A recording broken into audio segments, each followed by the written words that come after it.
Bonjour à tous. Aujourd'hui, je suis accompagnée de mon amoureux pour un partage de qualité, n'est-ce pas?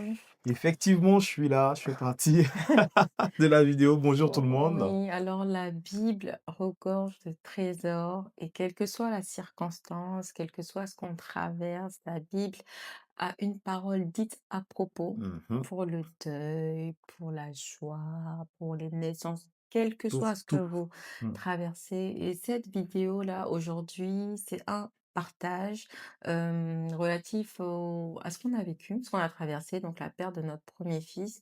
On va vous donner, partager avec vous tous les versets, enfin une partie des versets qui nous ont fait du bien, qui nous ont permis de traverser cette épreuve-là. Et moi, en tout cas, pour commencer, j'ai 1 Thessaloniciens 5, verset 18. La parole de Dieu déclare: rendez grâce en toutes choses, car c'est à votre égard la volonté de Dieu. Et cette parole-là, vraiment, m'a gardée parce que on parle du mystère de l'action de grâce. À chaque Mhm. fois que je peux témoigner, je dis que rendre grâce m'a m'a fait sortir de la folie, m'a échappé, m'a fait ne pas devenir folle. C'est-à-dire Mm. que quand on a perdu notre enfant à la maison, on a demandé au personnel médical de sortir, de nous laisser un temps. On s'est mis à genoux devant le corps de notre fils et on a rendu grâce à Dieu. Pas pour la mort, mais pour la vie, pour avoir, vécu ces moments-là avec notre enfant, de l'avoir côtoyé, pour tous les beaux souvenirs qu'on Mm. peut garder en mémoire. Et moi, cette action-là, vraiment, comme on dit, c'était un sacrifice d'action de grâce, mais je pense que si on l'avait pas faite, la suite de notre histoire n'aurait pas Aurait été été pareille. différente. Mm. La Bible dit aussi que l'obéissance vaut mieux que le sacrifice et je pense que même quand on ne comprend pas et qu'on obéit, dans les larmes, on rend grâce, dans la peine, dans la frustration, on rend grâce. Mm. Ça nous permet d'éviter tellement, tellement, tellement de choses. Et moi, en tout cas, c'est la première parole que j'aurais voulu, que Ah, j'aimerais mais partager très avec belle vous. parole. Mmh. Et moi, alors, mon verset, un des versets qui m'a beaucoup gardé, c'est que quand l'événement s'est produit, j'ai appelé tout de suite mon père. Je lui ai dit, voilà, la situation dans laquelle nous nous trouvons. Et il m'a donné une parole. Il m'a dit, mon fils, réfugie-toi dans le Seigneur. Trouve ton refuge dans le Seigneur. Et cette parole-là a résonné en moi. Et dans la parole de Dieu, dans le livre de Psaume 91 au verset 2, il y a un verset qui dit: «Je dis à l'Éternel, mon refuge et ma forteresse, mon Dieu en qui je me confie». Et donc je trouve que la parole que mon père m'a dite, correspond vraiment à ce verset-là. Trouver son refuge dans le Seigneur. Un refuge, c'est un endroit où on trouve du réconfort. C'est un endroit où on est apaisé. C'est un endroit où on a de la consolation. Et moi, quand j'ai saisi cette parole-là, je me suis appuyé sur le Seigneur. J'ai Amen. trouvé en lui mon refuge et cela m'a beaucoup aidé dans ce moment de tourment, dans ce moment de deuil. Mmh. Trouver son refuge, c'est s'appuyer dans les moments de tristesse, s'appuyer sur Dieu, Mmh. crier à lui, tout simplement. Et ça m'a aidé à me relever. Je l'avais même partagé avec toi, Mmh mh. ma chérie. Et je vais tout de suite associer à ce verset, il y a un autre verset, parce que j'ai parlé de crier à Dieu. Donc le cri est important dans ces moments-là. Et dans le psaume 34 au verset 6, il dit que lorsque le malheureux crie à l'Éternel, l'Éternel l'entend et il le délivre de toutes ses détresses. Mmh. Et moi, c'est aussi un verset qui m'a beaucoup aidé. Parce que le cri, c'est quoi? Le cri, c'est des pleurs. Le cri, c'est des questionnements. Le cri, ça peut parfois être un silence, Mmh. des moments où on ne sait pas quoi dire, mais au Mmh. fond de nous, il y a cette tristesse-là qui monte, hein, ce désarroi-là, cette désolation-là. Et tout ça, c'est un cri. C'est un cri. Même sans parler, on crie.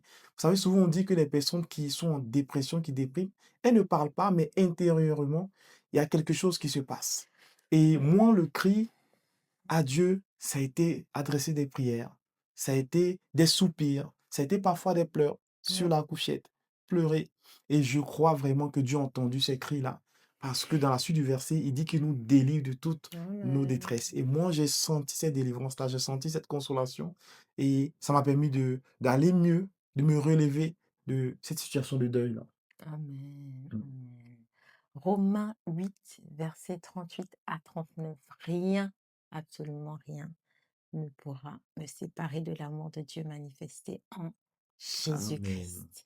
Ça, c'est vraiment la première chose qui m'est passée par la tête quand j'ai perdu mon fils. C'était vraiment même si cette épreuve-là, malgré la complexité, la dureté, les larmes, Mmh, l'incompréhension, rien, j'ai résolu dans mon cœur que rien, absolument rien mmh. ne pourra me séparer de l'amour de Dieu. Et d'ailleurs, c'est la première chose. C'est comme ça que j'ai annoncé le départ de notre fils à tout le monde.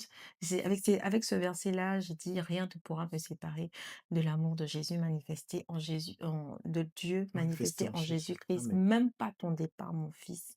Mmh, Même pas ton départ. Ce ne sera pas la mort, ce ne sera pas les calamités, ce ne sera pas les deux autres. mmh. En fait, rien. Rien. Et Absolument rien. vu que j'étais ancrée, c'était une évidence. C'était comme ça va passer, ça va aller, c'est Mmh, dur, mais rien. Parce que je suis comme un arbre et les racines, c'est Dieu. Et si je me sépare de cet arbre-là, au moment, de ces racines-là, au moment où j'ai le plus besoin de ces racines, de m'enraciner, là, je cours à ma perte, ce sera mmh. la mort, ce sera non. Donc j'avais résolu dans mon cœur que rien ne pouvait me séparer de l'amour de Dieu manifesté en Jésus. C'était vraiment voilà. Et pour moi, Amen. pour continuer aussi, c'est pas, un verset, mais c'est plutôt une histoire. Je sais pas si tu Mmh. te rappelles, on l'a lu. C'est l'histoire de David, quand il a perdu son fils, de son union avec Bathsheba. Quand l'enfant était malade, il était, il se lavait pas, il priait, il ne mangeait pas, il était vraiment couché, affalé, il pleurait, il se lamentait, il criait à Mmh, Dieu, il mmh. espérait que cet enfant-là, guérisse.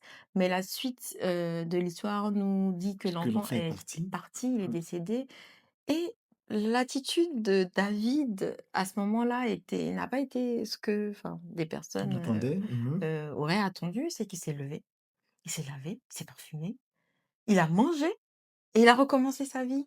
Des gens auraient pu dire: «Attends, mais tu viens de perdre ton enfant, c'est maintenant que tu dois pleurer, c'est Ce serait le maintenant que deuil. tu dois te Mmh. lamenter, tu dois être dans le deuil».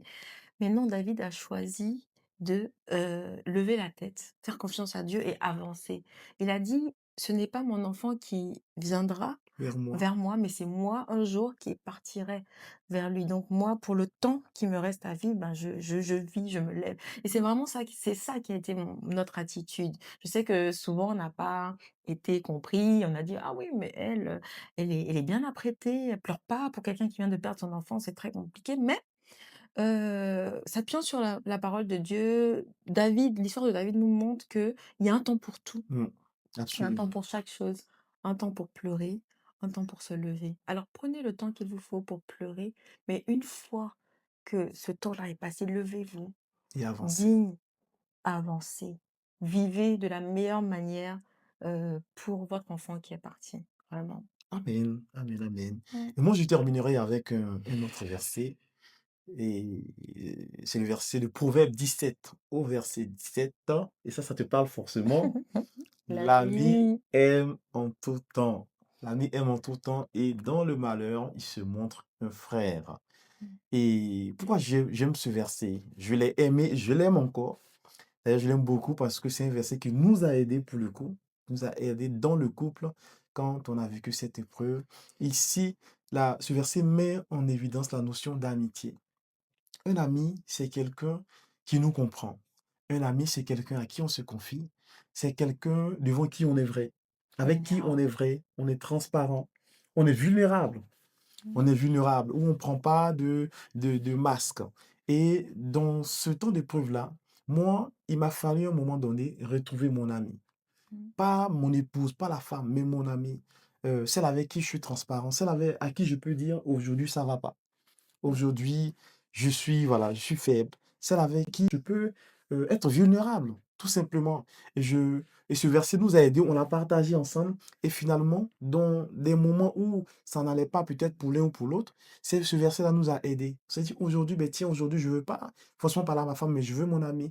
Je veux celle qui va simplement m'écouter, sans rien dire, mais simplement m'écouter». Mmh. Et ce verset-là nous a beaucoup aidés et jusqu'à aujourd'hui, ce verset-là nous aide à aller de l'avant et je vous le laisse, en tout cas, trouvez votre ami parce que dans les moments difficiles, vous On aurez a besoin de besoin, votre ami, ouais, cette de l'autre. personne-là qui vous comprend, qui ne vous juge pas, devant qui vous êtes simple, vulnérable, vous ne mettez pas de masque, vous êtes entier.